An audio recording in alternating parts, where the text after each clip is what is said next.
Hello students, welcome back to Verma classes. My name is Abhishek Verma and today I am here with a new video for you which is related to the PT reading section. In this video, I am gonna teach you how can you crack your PT exam by applying few tricks and how you can score more in your reading section. So let's move on to the screen for the better understanding of the content. तो चलिए students, अब हम start करते हैं PT reading के drag and drop fill in the blanks. इसके अंदर मैं आपको बताऊंगा बिल्कुल इजी और सिंपल ट्रिक कि कैसे आप अपने एग्जाम के अंदर कम टाइम में और ज़्यादा सही क्वेश्चंस कर सकते हो। तो चलिए स्टार्ट करते हैं। इसके अंदर आपको सबसे पहले एक पैसेज दिया हुआ है और नीचे उसके कुछ ऑप्शंस दिए हुए हैं। सबसे पहले हम उन ऑप्शंस को एक बार रीड करते हैं, अपने माइंड के अंदर रिकॉग्नाइज करेंगे फिर उनको। सबसे पहला वर्ड हमें दिया हुआ है सब्ट्रैक्टिंग। सब्ट्रैक्टिंग मतलब कम करना या घटाना। डिस्ट्रैक्टिंग मतलब भटकना या भटकाना जैसे। और थर्ड है इक्वल, मतलब इक्वल समझ गए होंगे आप। अपोजिट, मोर एंड सेम, ये आपके पास ऑप्शंस है। अब हम पैसेज पढ़ते हैं, इसमें क्या दिया हुआ है देखिए। सबसे पहले the overall result of two or dash forces, force की बात करी गई है, बल की बात की गई है। तो द ओवरऑल रिजल्ट, ओवरऑल हमें क्या देखना है, result of two or dash forces. अब दो और dash forces acting on an object, जो एक ही ऑब्जेक्ट पर कर हो रहे हैं, फोर्स जो एक ही ऑब्जेक्ट पर लग रहे हैं उसको बोलते हैं रिजल्टेंट फोर्स। तो the overall result of two or dash, तो टू और यहां से देखो, टू और सब्ट्रैक्टिंग नहीं, टू और डिस्ट्रैक्टिंग नो, टू और इक्वल, टू और अपोजिट, टू और मोर फोर्स, दो या दो से ज्यादा, दो या दो से ज्यादा फोर्स जब एक ही ऑब्जेक्ट पर लगते हैं तो उसे रिजल्टेंट फोर्स कहा जाता है। उसका ओवरऑल जो रिजल्ट होता है, the resultant of two forces is a single force. दो फोर्स का जो रिजल्टेंट होगा हमारे पास वो एक सिंगल फोर्स होगा। Which has the same effect, उसका क्या होगा, सेम इफेक्ट होगा as the two forces combine, जैसे ही वो दोनों फोर्स कंबाइन होंगी तो उसका सेम इफेक्ट होगा। If two forces pull an object, pull मतलब खींचना, अगर दो फोर्सेस मिलकर एक ऑब्जेक्ट को खींचती हैं in dash direction, dash directions, देखो इक्वल होता तो यहाँ पर डायरेक्शन होता, क्योंकि सेम है तो एक ही वर्ड लगाएंगे कि डायरेक्शन है। अब यहाँ पर एस लगा हुआ है, यानी कि दो अलग अलग डायरेक्शन है, तो अलग अलग के लिए आप क्या वर्ड लगाओगे, डिस्ट्रैक्टिंग नहीं होगा, इक्वल नहीं, अपोजिट। क्या आ जाएगा यहाँ पर, opposite.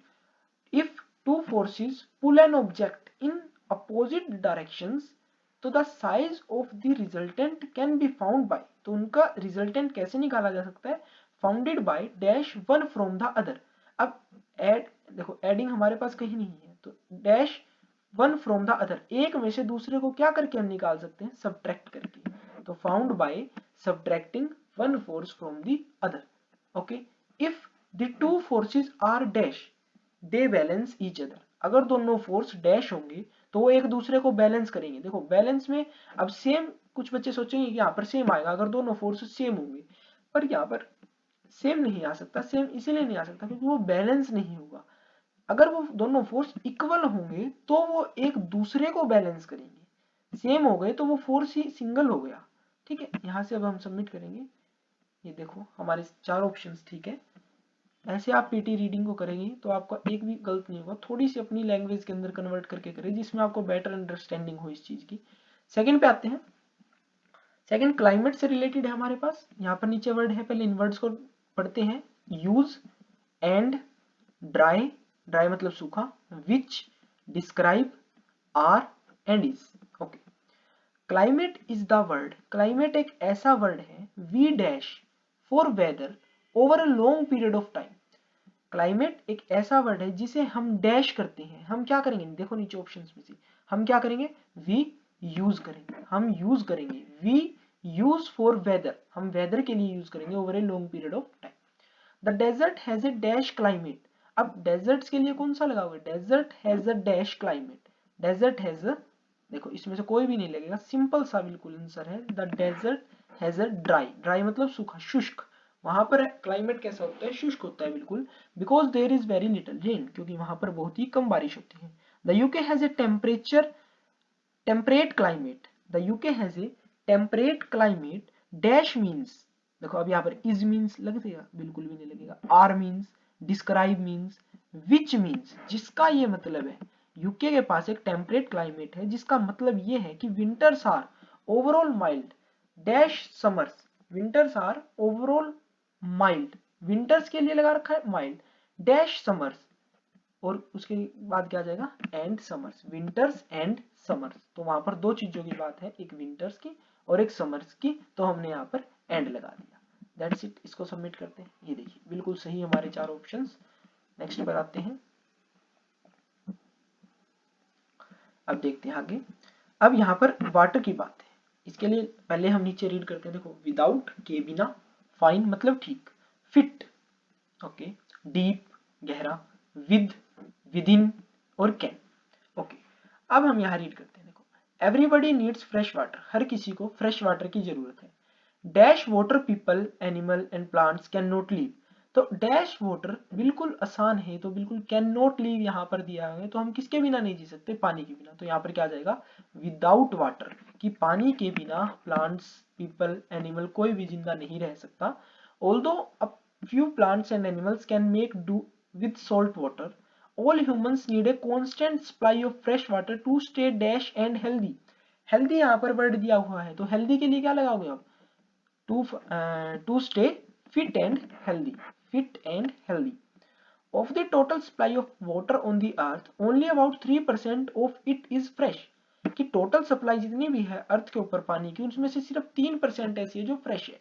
Most of that is stored as ice snow at the poles, और जो पोल्स मतलब एक पृथ्वी पे इक्वेटर और पोल्स होते हैं, उससे रिलेटेड है ये पोल्स। वहां पर बर्फ की फॉर्म में जो हमारे पास 3% पानी है जो फ्रेश है, वो भी बर्फ की फॉर्म में है।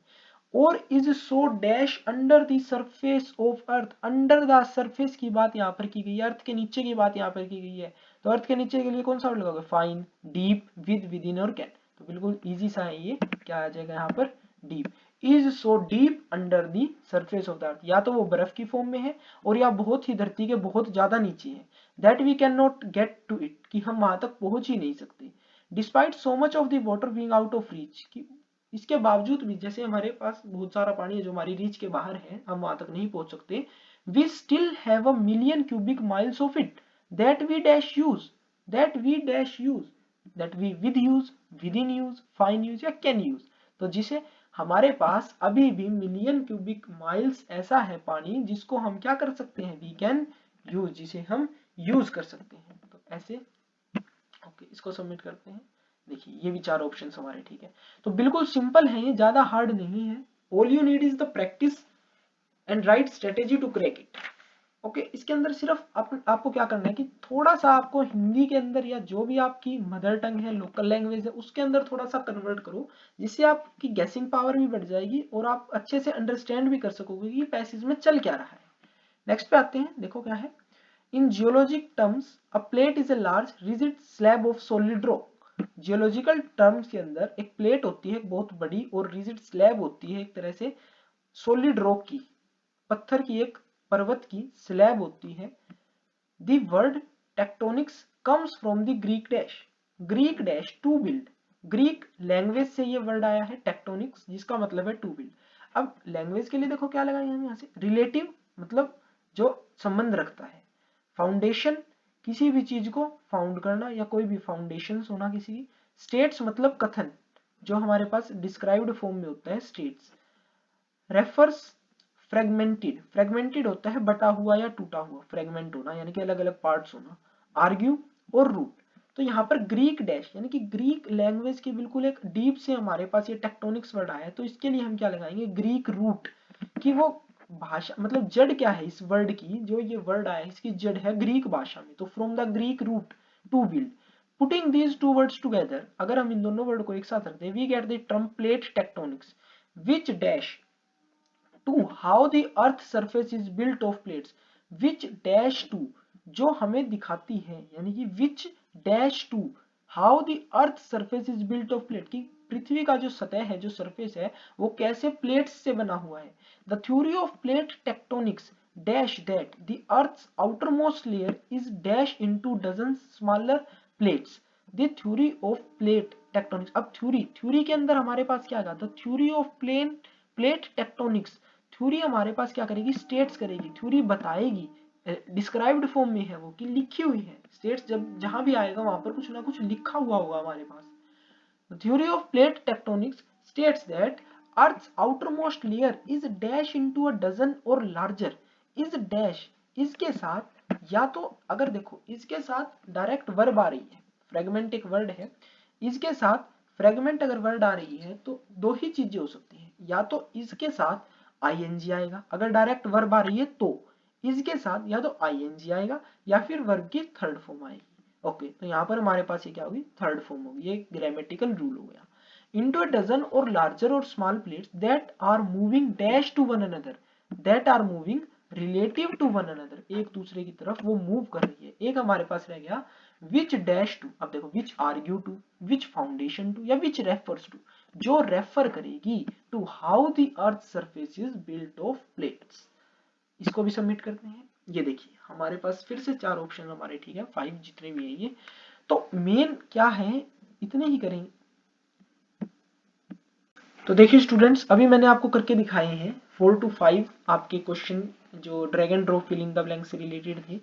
अब इसके अंदर आपको सीखने को क्या मिला इस वीडियो से, कि इसके अंदर यही चीज मिली कि अगर आप इन जो भी हमारा पैसेज होगा, चाहे वो ड्रैग एंड ड्रॉप हो या राइटिंग वाले फिल इन द ब्लैंक्स हो, रीऑर्डर पैराग्राफ हो, वट जो कुछ भी हो, अगर आप उसको सिंपल थोड़ा सा अपनी लैंग्वेज के अंदर कन्वर्ट कर लेते हो, मैं ये नहीं बोल रहा कि आप बिल्कुल डीप में जाओ उस चीज के, पर अगर थोड़ा सा भी आप अपनी लोकल लैंग्वेज में या आपकी मदर टंग के अंदर अगर उस चीज को कन्वर्ट कर लेते हो तो ये बहुत ईजी हो जाता है आपके लिए।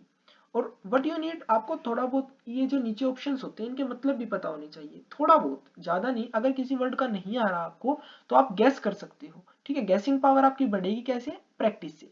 क्योंकि अगर आपको क्या करना है कि जैसे आप हर रोज ड्रैग एंड ड्रॉप वाले फिल इन द ब्लैंक्स करते हो या कोई से भी करते हो, तो उसके अंदर क्या होगा, अगर आपके लिए एक ऐसा वर्ड आता है जिसका आपको मीनिंग नहीं पता और वो वर्ड आपके लिए न्यू है, तो आप उसको एक नोटबुक में नोट डाउन करो, ताकि वो वर्ड जब रिपीट होगा तो आपको बहुत इजीली मेमोराइज होगा कि मैंने ये वर्ड वहां पर लिखा था और एग्जाम के अंदर आपका गलत नहीं होगा।